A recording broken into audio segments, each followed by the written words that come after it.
Udi him. Skylark. You look deep in my soul. I see you.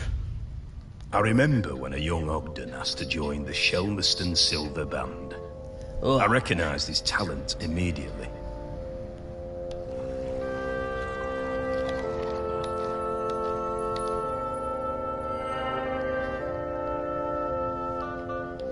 He could play anything, that lad.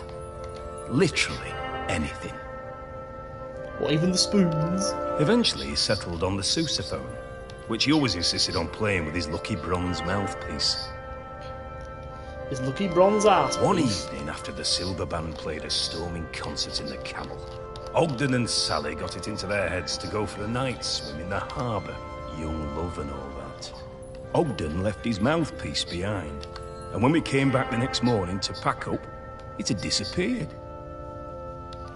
It really rattled him. Ogden was worried he wouldn't be able to perform without it, but of course, next time we played, he was just as good as ever. Didn't need any lucky mouthpiece, Sir Ogden. Oh, I know, I really He didn't. could play anything, that lad.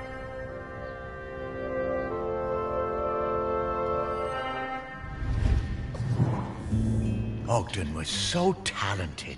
A real virtuoso. Who are Oh, I loved listening to him play. Ah, speak for yourself, Morris. It was a terrible indecent. racket. Well, Sparky, you just don't have taste. Though, without hearing him myself, I wouldn't hell know. So we've got to find his gob piece.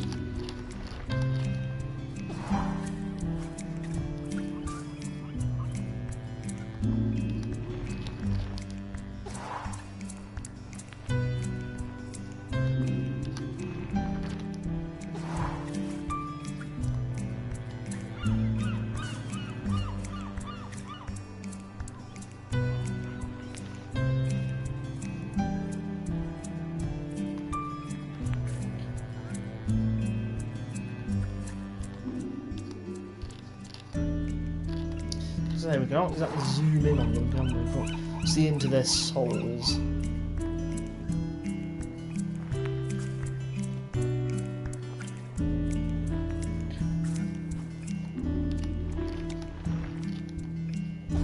It's got inside something, surely.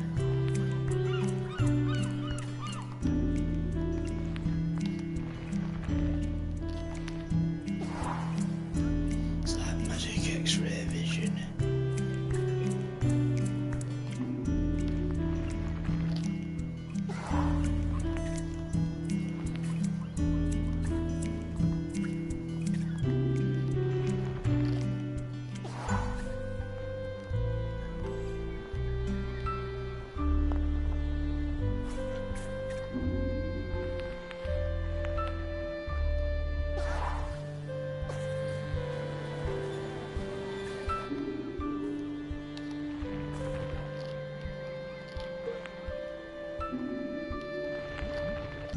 That's going to be a cranking, isn't it, that is?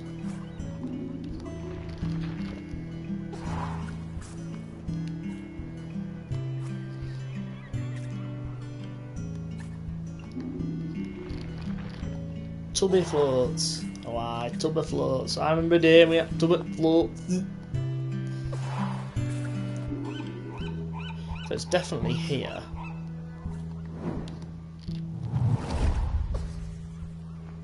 Okay. Aha!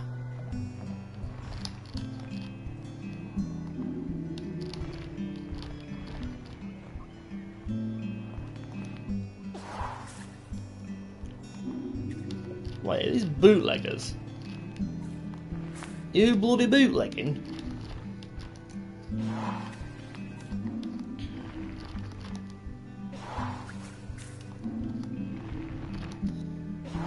Oh, I don't know. Aha.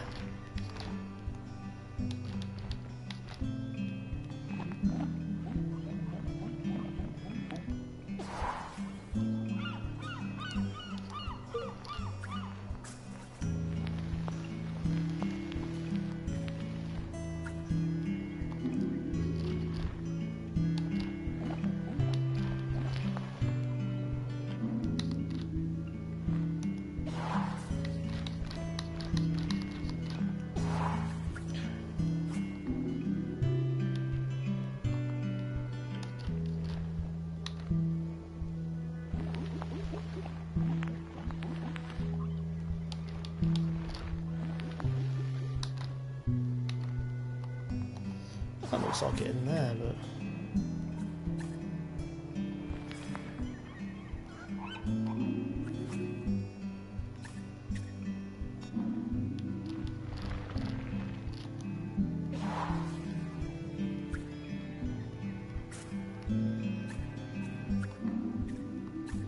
Ah, here we go. Ah, there it is.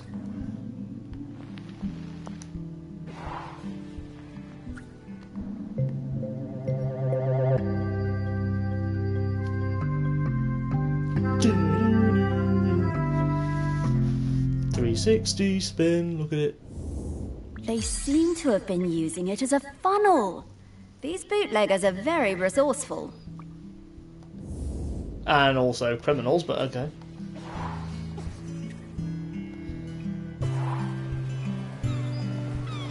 Right, so where's that? I'm getting the scent of Grenkins again, Morris. I'll pop up to let you know when we're close to one. Yeah, you do that.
I was going to say, this is it.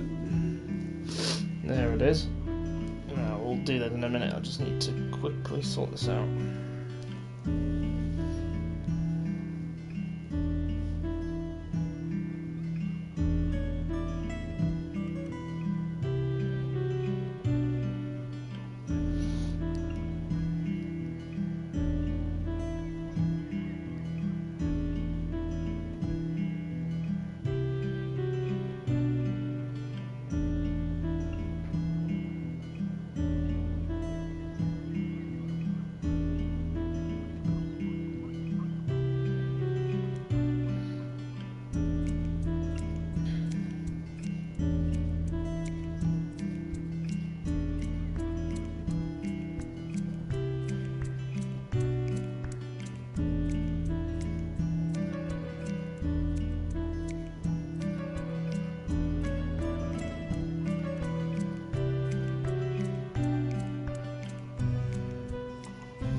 Who can hear you? I tell you.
Ugh.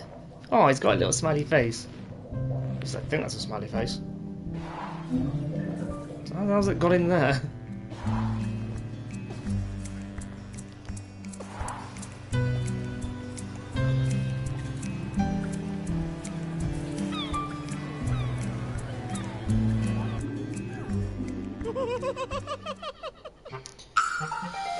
I really find this annoying, I'm not gonna lie.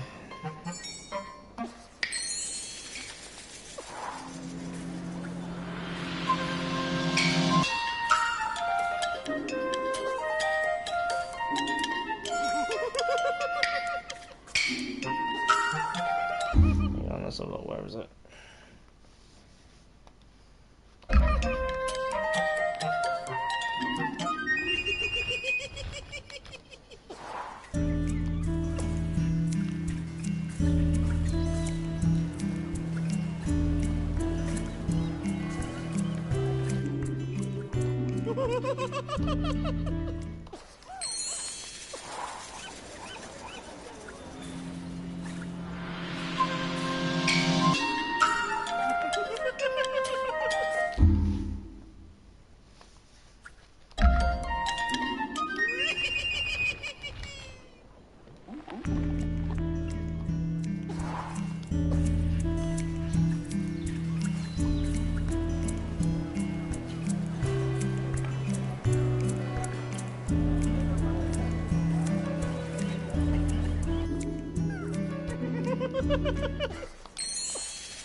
Wee! Riddle me ree! You've solved half my riddles, my boy! Keep going, keep going! You might become the first person in 1,000 years to receive Mr. Whitstable's special riddle reward.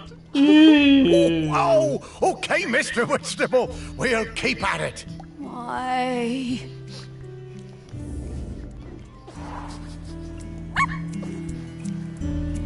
Right then. Now to find the annoying grinking poopies.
No.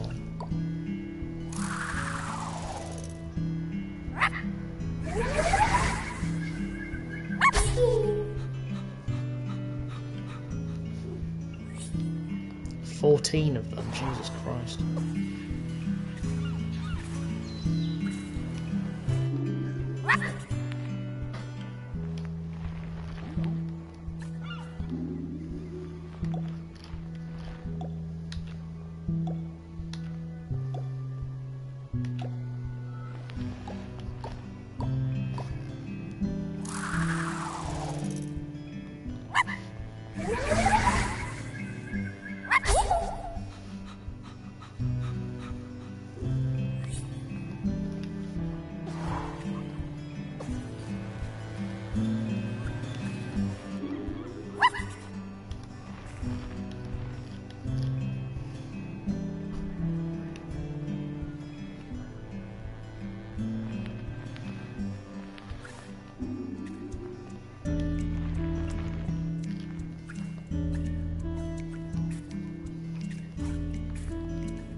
Good if I knew which exactly the thing I was looking for was.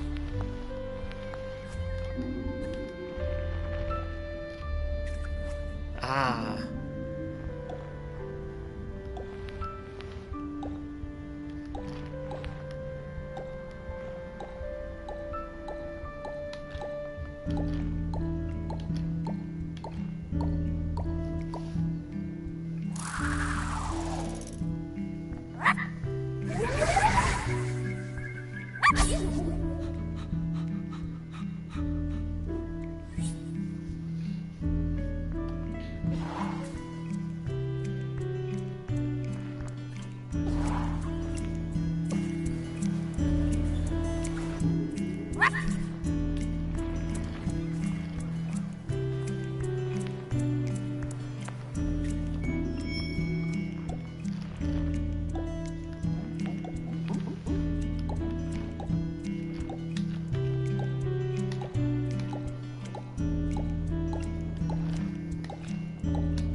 Kind of handy that you don't actually have to quite get it spot on. It kind of senses when you're relatively close and does it for you.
was going to say, it could have been the actual one we found, but oh well.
Well, this isn't starting to be too...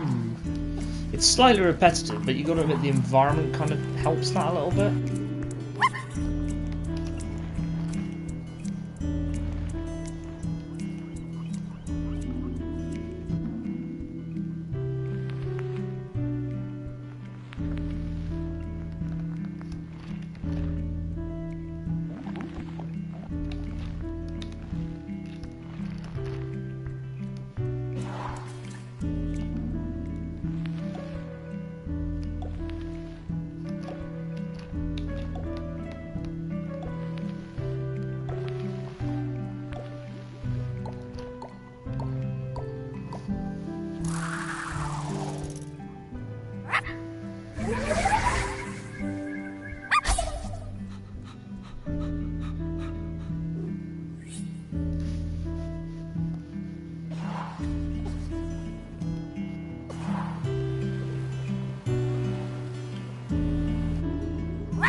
That's all that done. Let's get the rest of these memories sorted. Godfrey Brune? The man about Toon? Oh, it's Bowen even. The man about Bowenton. I remember we was walking home from school, a bunch of us, and I told him my granddad said the lad had a live Bactrian camel living somewhere in the woods. Everyone laughed, but I told them it was true. Ogden didn't believe me. Someone would have seen it. He dared me to climb in and prove it. I told him he'd have to come with me. Sneaking past the big house, we were almost caught by the gamekeeper and had to run. Hell for leather for the woods.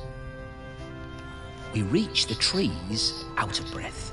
I was bent double and leant against a tree. Ogden had better breath control and he recovered quickly. He saw it first. The clouds parted, the moon shone down, and Ogden gasped. And then I did too. Was it? It was. The next day, we were kicking ourselves. We had no proof. No one was going to believe us. But we knew what we we soar.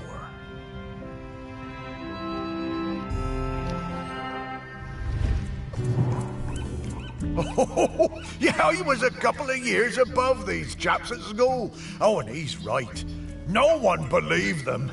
We gave them so much stick. You're an asshole.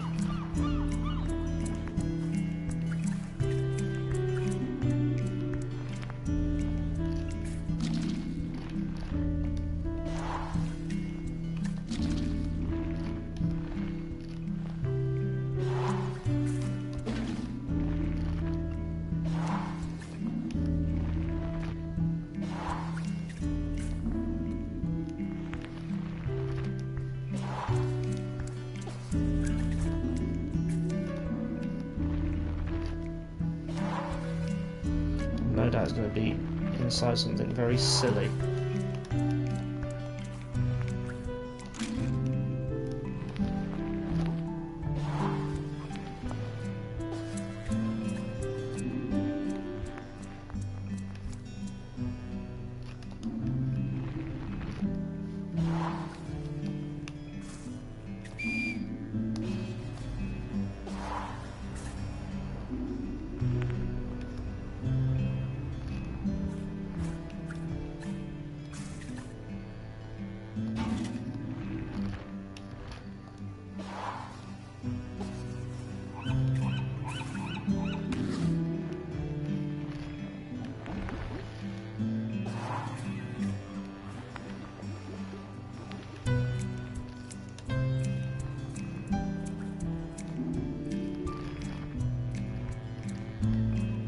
Ah, there it is.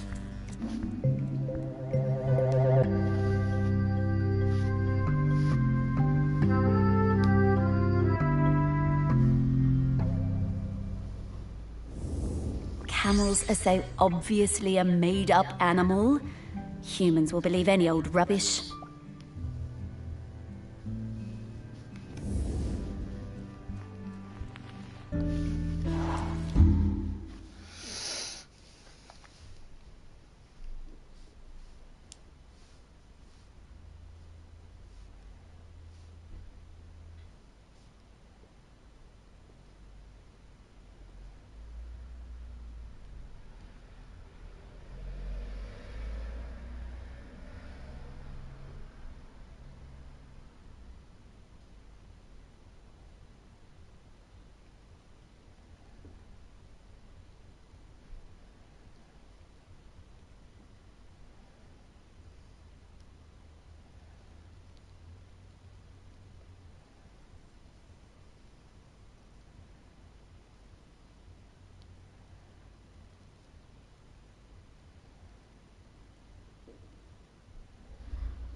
Next.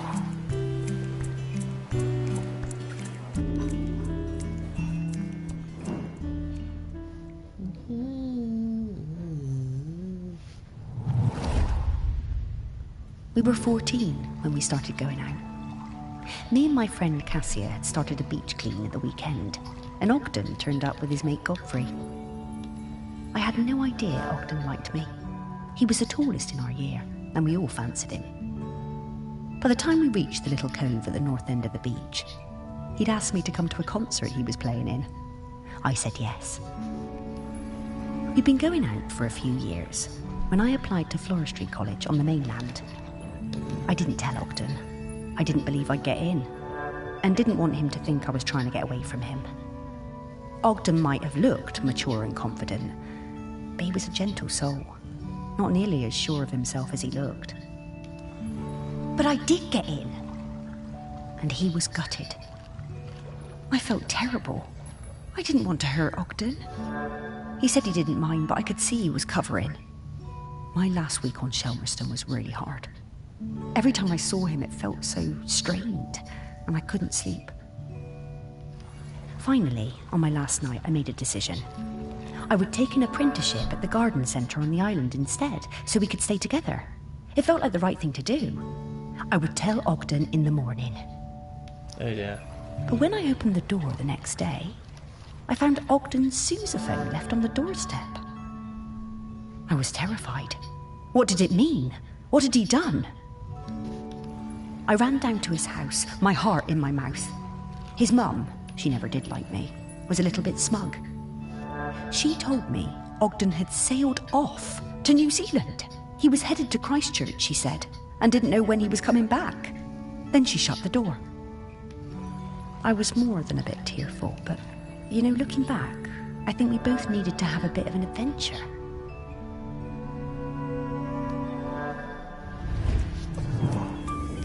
I spent a lot of time with Sally during this period. We used to meet up quite often when she returned from Floristry College and I was working at the museum. For a while I thought maybe we would get together. But she always seemed a bit out of reach. Sort of distracted.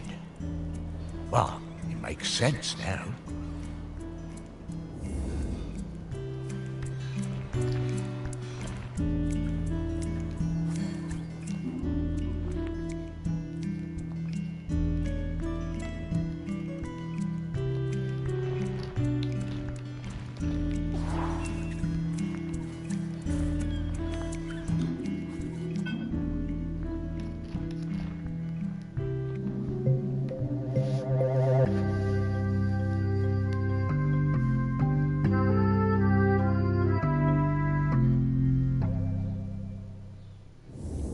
How did that get in there?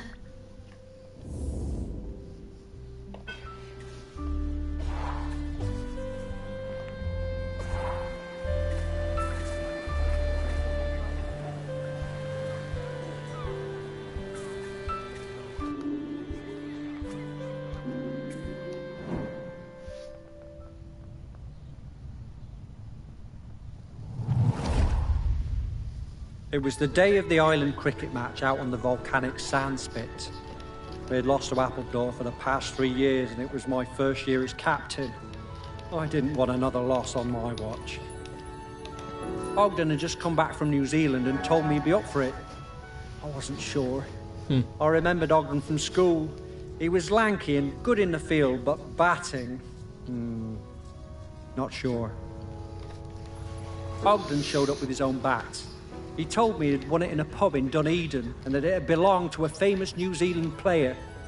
I wondered whether I should put him into bat at all, but Ogden whispered to me that he'd been playing on deck all the way home. I knew Ogden wasn't a bluffer, but he was never the guy who got picked for the first team at school. Still, I had nothing to lose. Ogden hit a six with his first stroke. We went wild! And just when I thought it must be a fluke, he hit another! And another. He was a machine. There's the LBW. Ogden hit so many cricket balls out into the sea that we had to stop play. We'd run out. It was a stunning win, and we carried Ogden back across the sand and into the Camel. Even though he'd won the match pretty much single-handedly, he insisted it was all down to the bat and plenty of practice. Ogden was solid gold. Pure gold.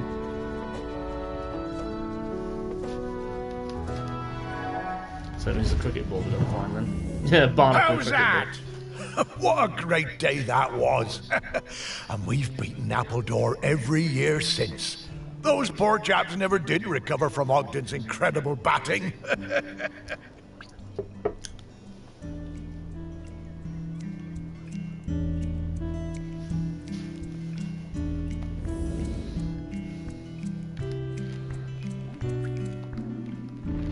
Is it in the fish? Aha!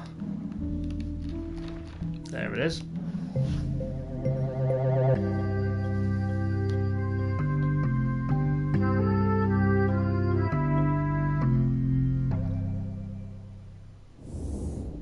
Boris, remember when we found one of these heavy balls on the beach and I dropped it on your toe?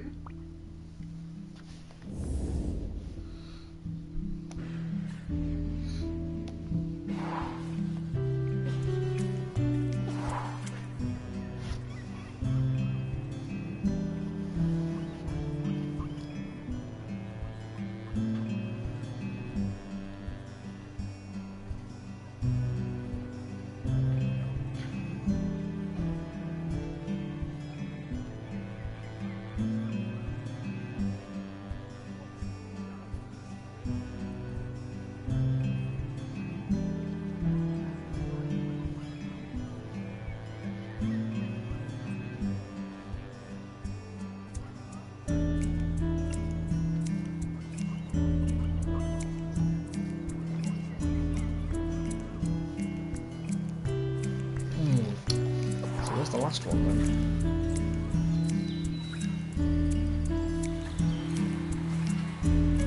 Not maybe around up here actually.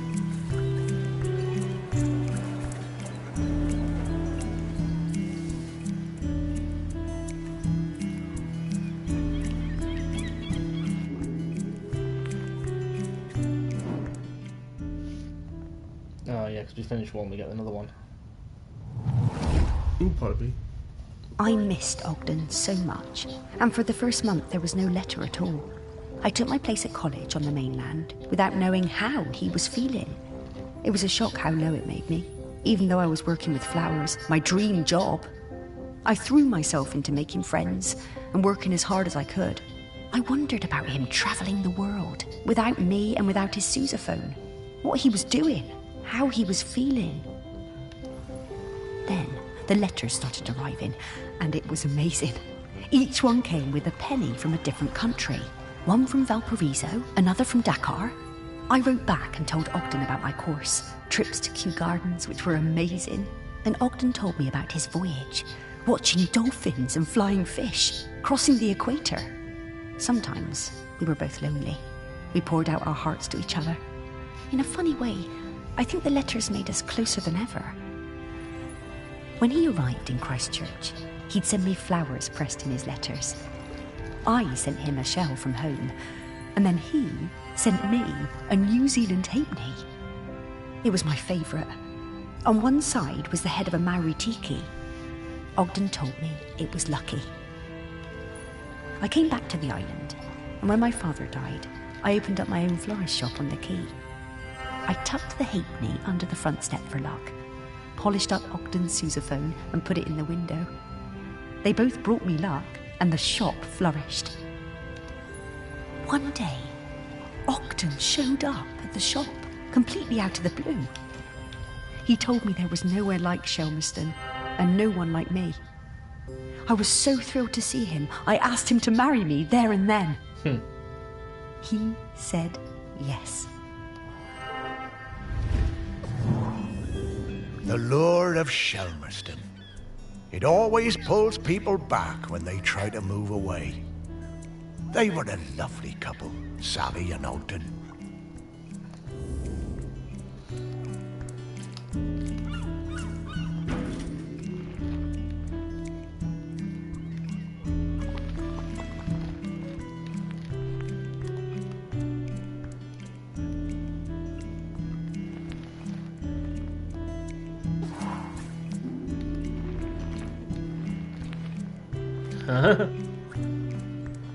What?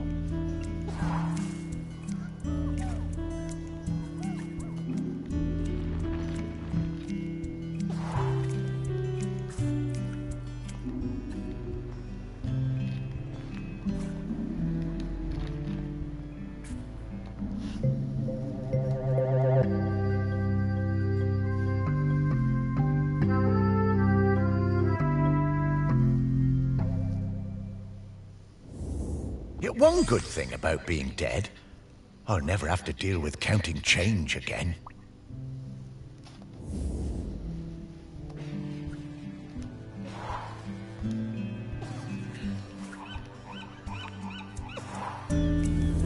Ah, yes. A very distinctive odour indeed.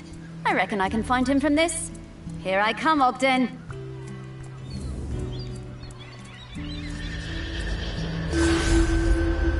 stuff.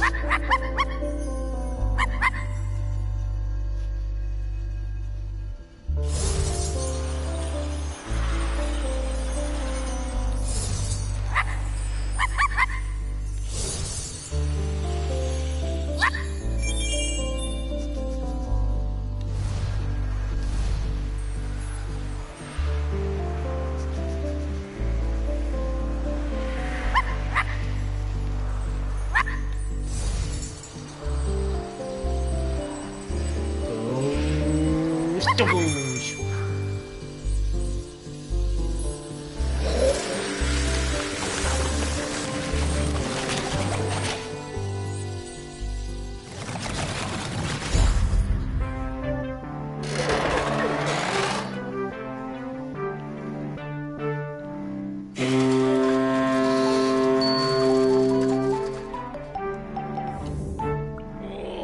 Oh, this feels so good. Terrific to see you, Morris. Oh, it's great to see you too, mate. Have a stretch, Ogden. We have a question for you. Sparky, owner of the very finest singing voice on the island. What can I do for you? Well, it's about the custodian. We need a replacement. Ah, yes. I've heard that volcano rumbling. Poor Aggie must be very tired. Yes, she is. We need a replacement. Oh, you want me to be the custodian? Well, I'm honored, but I can't. Are you sure? Think The about island that. is in dire need. I know, and I sympathize, but Sally is the other half of me. I need to watch over her. Everything else may be changing, but she's my constant, and I'm hers. I need to go into the West with her when it's her time. Yes, I understand. You two always did have an enviable connection. We were very lucky to find each other. And I'm still lucky just to watch over her. Makes this place still feel a bit like home, even as it changes. So I'm going to stay. But listen, once you've found the custodian, come back and enjoy a sniff of that beer in the Camel with me, eh? And go drink and get drunk. Sure, Ogden. Well, see you around.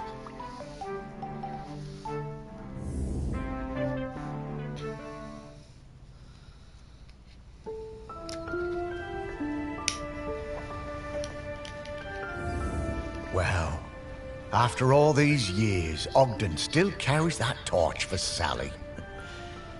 I wish I'd been so lucky. Things I should have done. You were busy with the museum, Morris. And you did walks, and you did fetch, and belly rubs, and... Yeah, all right, yes. I was very busy. Thank you for reminding me. You did plenty. But now you need to find the next custodian. Hey, how long has Aggie been custodian? Oh, a little while now. You've met her, actually. I have? Well, her body, anyway. In the museum. What? Her body? In the museum? Oh, wait! That's right, Morris. The Bog Lady. The Bog Lady of Shelmerston. Well, that's Aggie. Well, that's her body, anyway.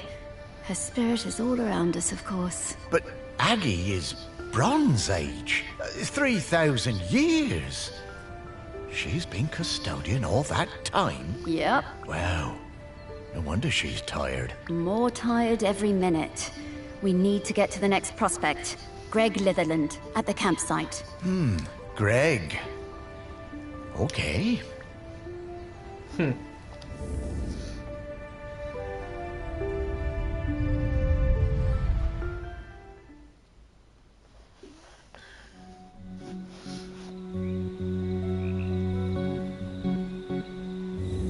The one part of the island I never spent much time at. I never cared for camping. Although we did find a lot of Bronze Age goods down here. Really fascinating bits and bobs. I reckon this was an important place once. And not just to shellers. Oh, there's so many great smells here. Oh, and so many rabbits to chase. Stop it, Sparky, you have a job to do. You know, I suppose I do like it better up here now I don't have to worry about combing all those burrs out of your fur. At least this part of Shelmerston isn't changing too much. Yes. Now let's sniff out Greg. Yeah, I always found Greg a bit difficult. That business with the owl of his. He wasn't a bad guy at heart. Just liked animals a bit more than people, sometimes. Maybe. But who can blame him? Let's find some people who remembered him. Dig a little deeper. Memories of Greg Litherland. Here we come. I do, yay!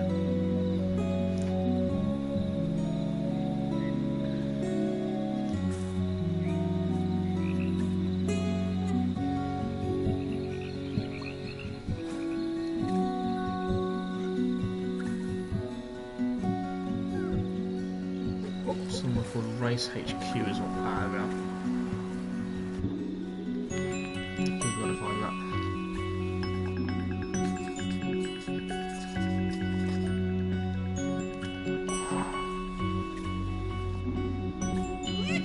There he is.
There's supposed to be a load of hidden other objects for trophies, but I've kind of left those for now.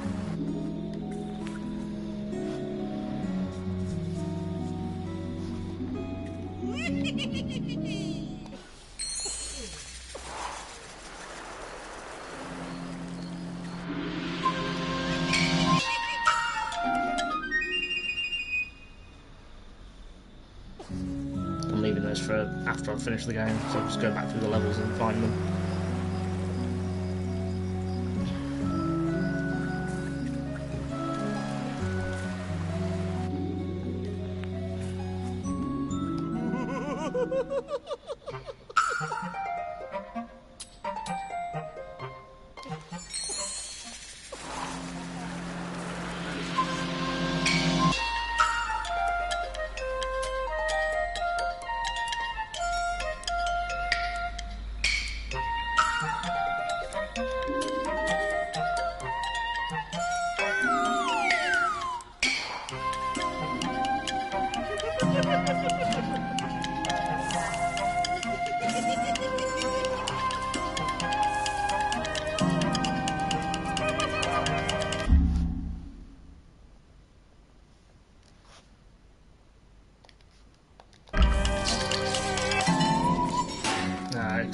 Well, I've literally found out where it was just at the last minute.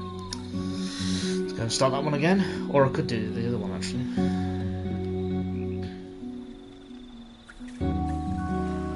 It's kind of a shame you can't activate more than one at once.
the first one of these done, and we can.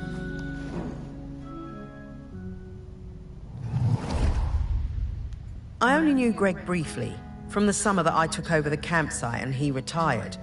He seemed harmless enough, if a bit strange, living in that nasty little caravan.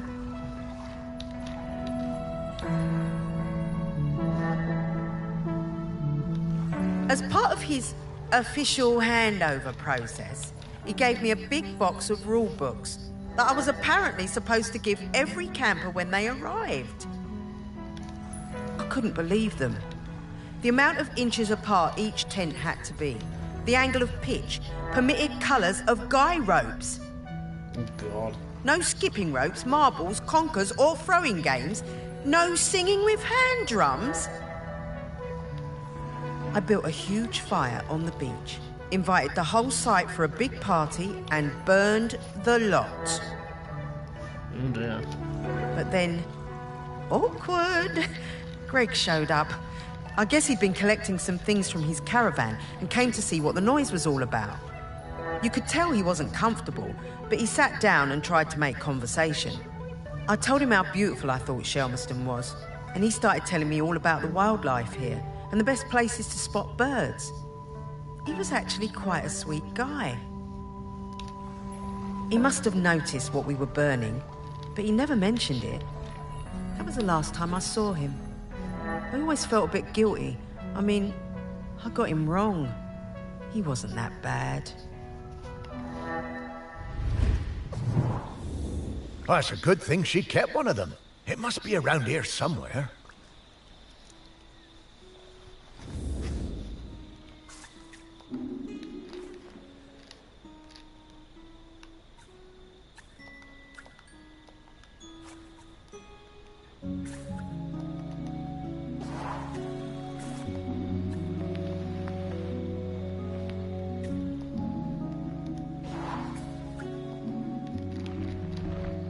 Ooh, a Game Boy.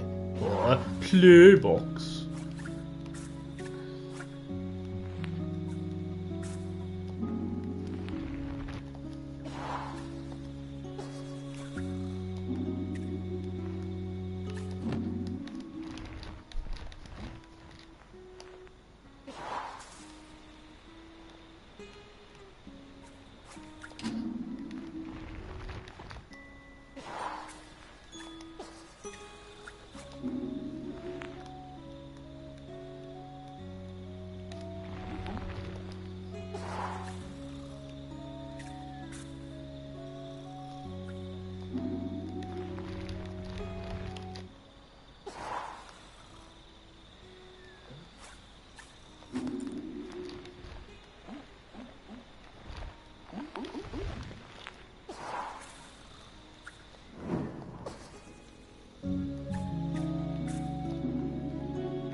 Gotta be around here somewhere.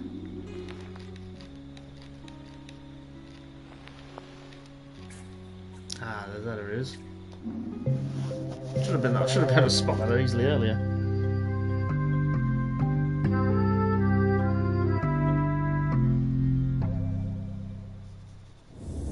What's this about dogs having to be on leads the whole time? Outrageous.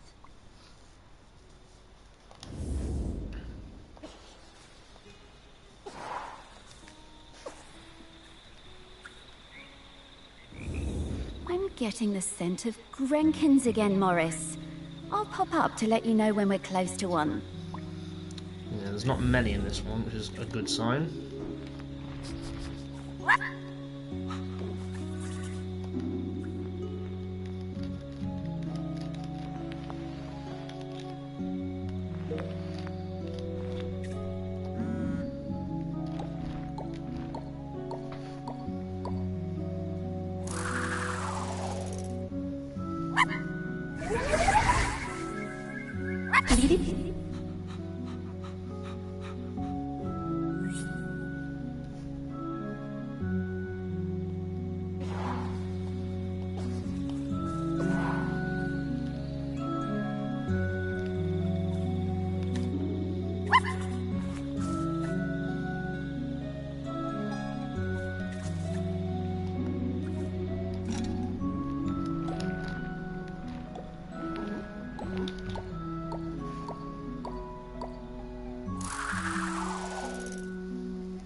Thing when the thing doesn't quite.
The boatsman's got a load. Alright, this is the next load after this. Right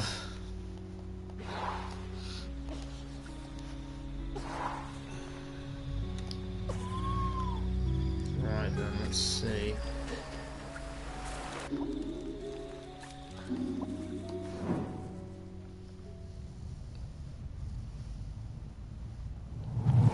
I think again we'll do this one. Miles and I came to make Shelmerston at for least the 3 Sheller parts out of Cup this. final. Miles was the world champion for ages. Greg, the campsite manager, was a huge Sheller fan. Always gave us the best pitch on the campsite. Miles was up early every morning, training for the big race. Greg would always be lurking in the background, taking photos. It became rather annoying. How many photos did he need? Oh God, and one time he turned up at our barbecue and wouldn't leave. The man could not take a hint. So, race day arrives, and Greg is there with his camera, of course, getting in everyone's way. So, Greg leans out into the track as the pack came past, Miles in the lead. And Miles goes crashing right into Greg. Total disaster. Miles goes down, and Kwasi flies past him to win the race. Miles was absolutely gutted. He definitely would have won it. Because you know that's more important. Later that night, all us Shellers were on our way back from the pub, and we heard Greg outside his caravan, just sat by himself, crying. Miles, he was such a good sport, went over and spoke to him, invited him over to our camp for a drink. So then Greg came back and hung out with us, brought his camera and showed us all his Sheller race photos. You know, that guy was actually a pretty great photographer. By the end of the night, Miles had forgiven him. Miles was good like that. Well, you sound very conceited and full of shit. Shellers? I never understood the appeal of that. Seems blooming uncomfortable to me. Poor old Greg. He was always rubbing people up the wrong way, but he meant well. And he really loved this place.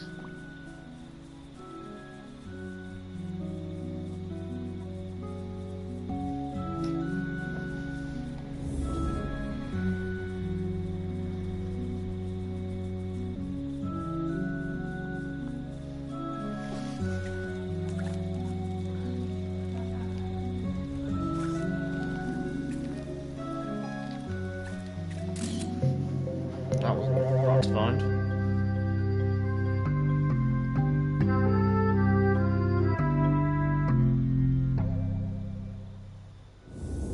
Oh, I wish we could use this!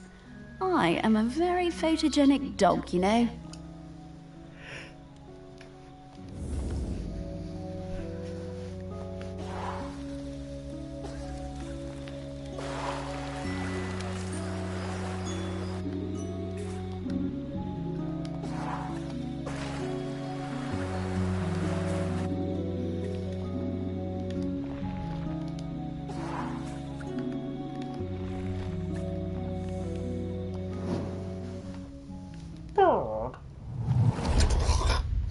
I love camping. We've come to Shelmerston every summer with the kids for years. Okay, our tent is a bit bright, but that means the kids can always see it.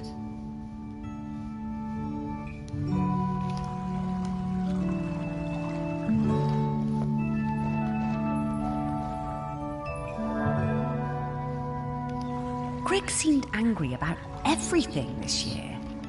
He told us our tent was outside of the regulation colours, and being around the kids seemed to really upset him.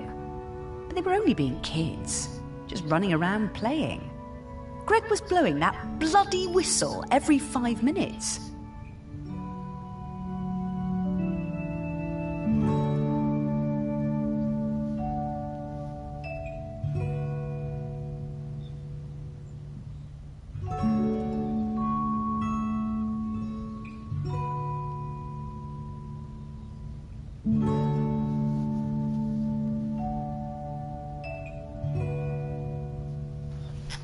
One day, Greg confiscated my little one's kite. He was terrifying. We still sometimes get nightmares about it. I had to do something. When I saw Greg put the whistle down, I pinched it and took out the pea. You know, the thing that makes the noise. Not the pea. His threw pea's that gone. pea somewhere Greg would never find it. You should have seen his face when he blew his whistle and nothing happened.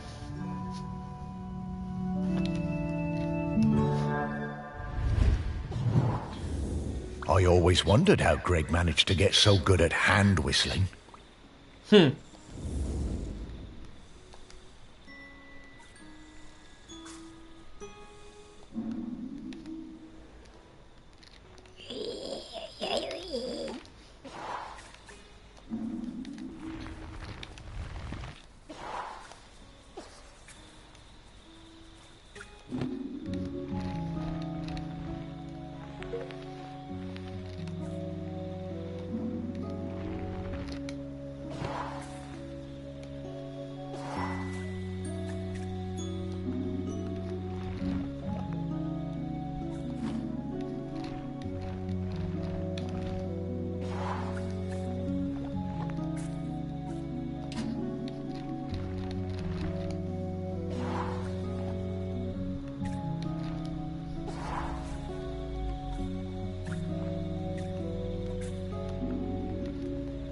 Inside the bunny.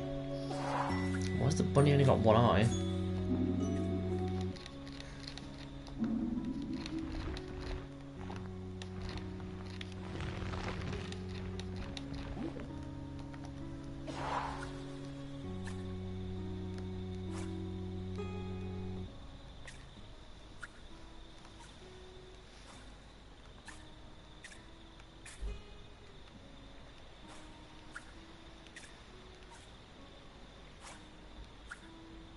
It's one of these, isn't it?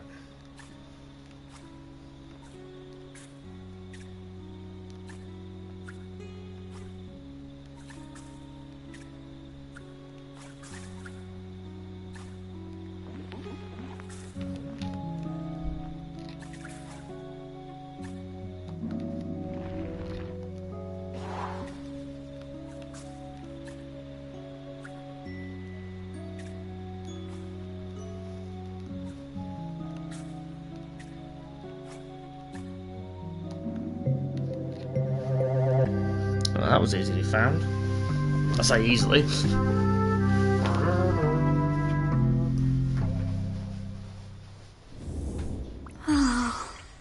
The smell of rabbit poo. It doesn't excite me the way it used to when I was alive. I'm very concerned about that.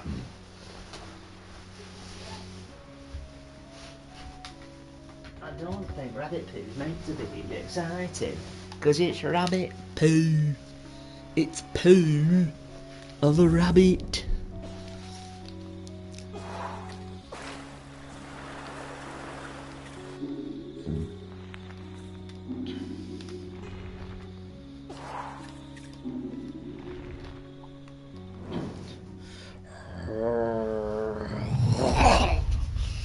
My whole life I've dreamed of seeing a Jempson's sea owl. One day, I read the news that a guy on this little island called Shelmerson had discovered one. I had to see it.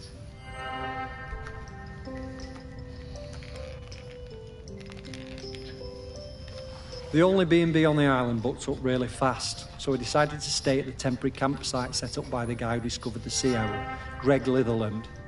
The atmosphere was amazing. There were twitchers from all over the world come to see it. Greg had given the owl a name, David Abrahams. A bit weird, but I guess he was the one who found it. And because it had no mate, it was lonely, and he'd made a model female owl out of concrete. That was quite impressive. I got to know Greg a bit during my stay. He really seemed to resent all the noise and fuss on the island. His island, as he thought of it. And the irony was that he was the one who'd got everyone excited about coming to Shelmerston. Greg told us he'd take us up in groups to the owl's nest site, but I snuck up early with my camera. It saw me and it flew off hooting and I didn't get a picture. I was gutted. I had to make do with a picture of the model. It wasn't the same. Unexpected parties.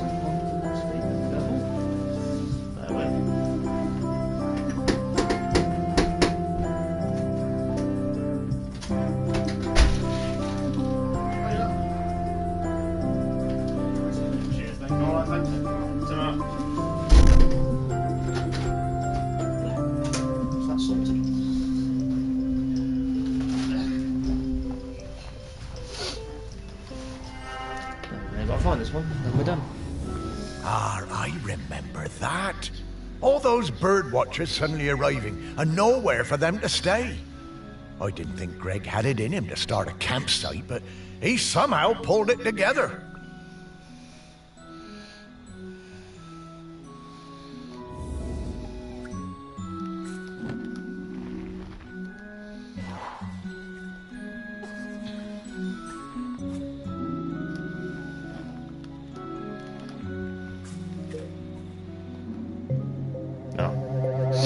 I thought that was going to be harder to find.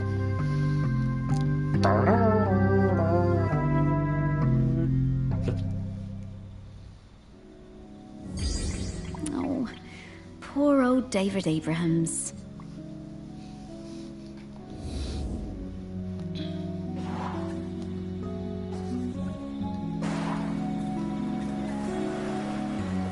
was going to say, where's the next one? That's where his caravan is, isn't it?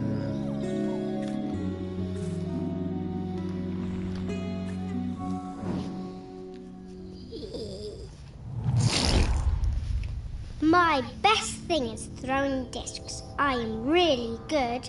I like playing with Dan and Toddler. It's our favourite thing when we go camping on Shelmerston.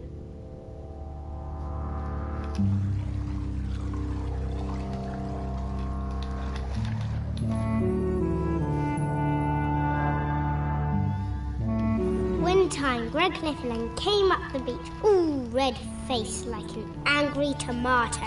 He pointed at a sign. It said, "No throwing games." He was yelling and shouting at us. He told me to give him my disc, but I wouldn't. I threw it high up into the air. And it went bang into a massive bird. Then the bird fell into the sea. Oh dear. I felt so awful. I never meant to hurt the bird. The whole thing was terrible. Mr. Lifflin was screaming. He waded into the sea, picked up that bird, and carried it back to the beach. He was crying and crying. I'm sorry, Mr. Lifflin. Oh, Greg. Poor guy. Oh, and that poor bird. I guess that explains why he was always so prickly. What is that?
Not at all sure what I'm looking for either.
Ah, okay. There it is.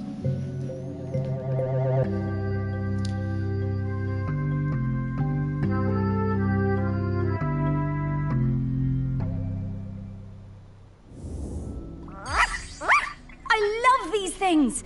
Reminds me of our walks on the beach.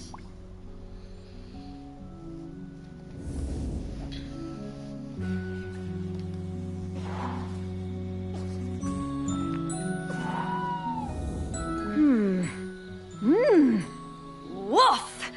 Okay, I've got his scent. It was quite faint, but I'm a very good dog.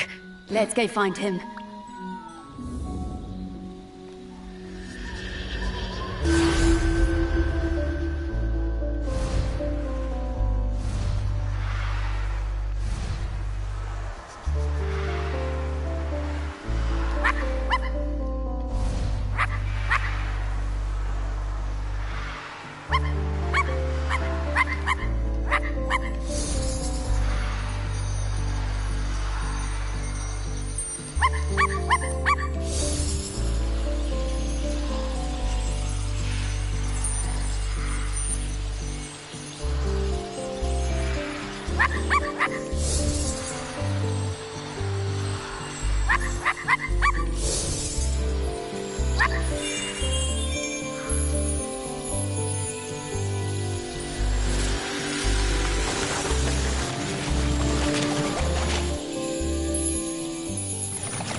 Greg! Oh, hello. Morris, what are you doing here? Oh, hello there, pup. Hi, Greg. You can talk now. Rather prefer my animals when they don't talk. Yeah, Greg, we need to ask you, would you be interested in being the next island custodian? It's a very important job. Oh, no, absolutely not. This is your mess, and you can sort it out. My mess? Well, how do you mean? You dug her up. I warned you, and I warned you when we were still alive that those archaeological digs were a bad idea. And now we know exactly how bad. Well, now hold on, Greg. That's not how that works. Oh, isn't it, talking dog? 3,000 years, no eruptions. You dig Aggie up, and then suddenly her grip on the island is weakening. Well, some coincidence that sounds like. I didn't. I never did. No. There's no way I'm doing that job.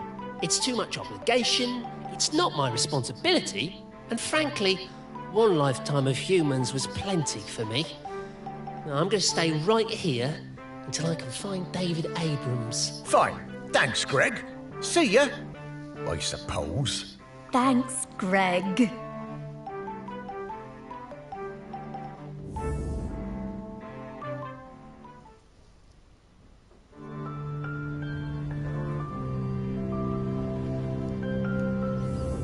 It's not looking good, is it, old girl? Don't worry, Morris. I hate it when you worry. It makes me nervous. He's waiting for David Abrams. I guess I'm like him in that way. The most important person in my life wasn't technically a person, more like an island. Yes, the island. This island. A whole island's worth of people and stories. Not like Greg at all. Everyone loves you. Really? Well, loved me, perhaps, past tense. No, they still do. And there's one more person who loves you we need to talk to. Our last prospect. I just know we're getting close now. Hey, Sparky, how do you know all this stuff? I mean, you're just my dog, aren't you? Well, nobody is just anything, Morris. I'm mostly the dog you raised, but I'm also kind of a messenger, a scout, part of something bigger.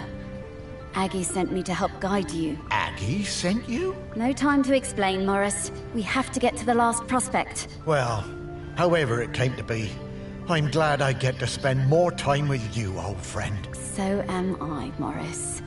Now, off to see Samfire down at the harbour. Ah, Sam. Yeah, lead the way, girl.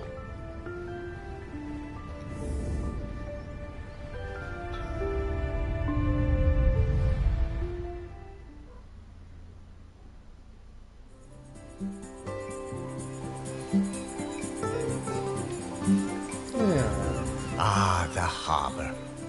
I always loved watching the boats come in and out. Never did get around to expanding the fishing exhibit, did I? You remember coming down here with me? I'd have liked it better if you'd have let me swim. I love your confidence, Sparky. But you always thought yourself a bigger dog than you actually were. Oh. Lots more boats than there used to be, though, aren't there? Certainly are. Shelmerston got busy. Though this is busier than even I remember. Say, how long have we been doing this search? Oh, I don't know, Morris. Once you're dead, time seems to be a bit less important. Does it? Oh, I don't know.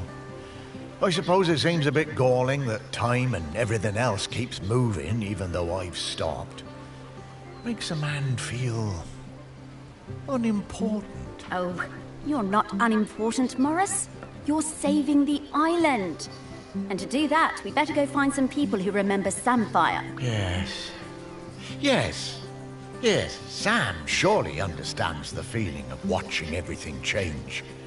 Fish folk live for, what, 200 years? That's no small amount of change. Not volcano change, though, Morris. And that's what we need to avoid. Off we go! Yes, we'll do that next time. Ugh. Sure, they look like that. Anyway, we'll find them next time, so thank you for watching. I will see you then. Bye-bye. It's all fucking horrible over here.